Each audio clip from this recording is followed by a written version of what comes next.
Assalamualaikum warahmatullahi wabarakatuh. Alhamdulillahirabbil alamin. Segala puji dan syukur kita ucapkan pada Allah. Kita masih diberikan nikmat iman dan Islam serta kesehatan sehingga kita masih bisa melaksanakan rutinitas kita, kegiatan kita sehari-hari tanpa kurang apapun. Tidak ada kata lain yang bisa kita ucapkan kecuali satu kalimat yaitu alhamdulillahirabbil alamin. Dan tak lupa salawat serta salam tetap tercurahkan pada baginda kita yaitu Rasulullah sallallahu alaihi wasallam. Berkat perjuangan beliau Islam semakin besar, Islam semakin baik, Islam semakin luar biasa dikenal orang, dan semoga kita selalu istiqomah dalam menjalankan sunnah-sunnah yang diajarkan oleh baginda Rasulullah Sallallahu Alaihi Wasallam. Sahabatku, insya Allah dirahmati Allah Subhanahu Wa Taala, kita sudah melewati hari raya Idul Adha dan hari Tasyrik pun sudah kita lewati. Maka dari itu, apabila sahabat-sahabat berencana untuk melaksanakan puasa Senin Kemis ataupun puasa Ayyamul Bid sudah bisa dilakukan, sudah bisa kita jalankan sesuai dengan apa yang diajarkan oleh baginda Rasulullah SAW.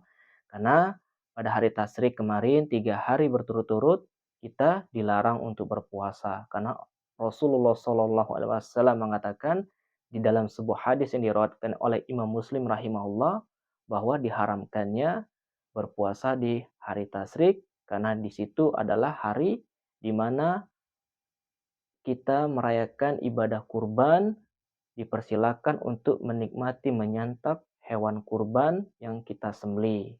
Artinya hari Tasyrik itu adalah hari makan dan minum, diharamkannya untuk berpuasa. Sahabatku insya Allah dirahmati Allah Subhanahu wa taala, tidak terasa sebentar lagi jamaah haji akan kembali ke daerah masing-masing. Tidak terasa ibadah haji akan segera berakhir. Kemarin ada sahabat ataupun jamaah yang bertanya, bagaimana ciri-ciri haji seseorang, haji yang mabrur ataupun haji yang diterima oleh Allah Subhanahu wa taala. Tentulah haji yang mabrur itu ialah haji yang ketika dia kembali ke Indonesia, ketika dia kembali ke tanah air, ada perubahan pada dirinya.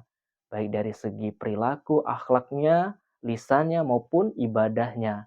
Yang selama ini sebelum dia melakukan haji, belum berangkat haji, sering lalai dalam beribadah, sering berucap kasar, sering tidak mampu mengontrol lisannya, tapi ketika dia sudah kembali haji, sudah pulang ke tanah air, sudah menjalankan ibadah haji, dia harus pandai menjaga lisannya, harus pandai menjaga akidah dan akhlaknya.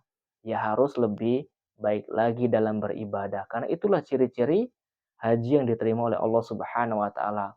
Tapi ketika dia kembali ke daerahnya, dia kembali ke tanah air, masih tetap melakukan perbuatan yang sebelumnya dia lakukan ketika belum berangkat haji, maka percuma dia berangkat haji, akan sia-sia, akan percuma apabila dia masih melakukan perbuatan buruknya.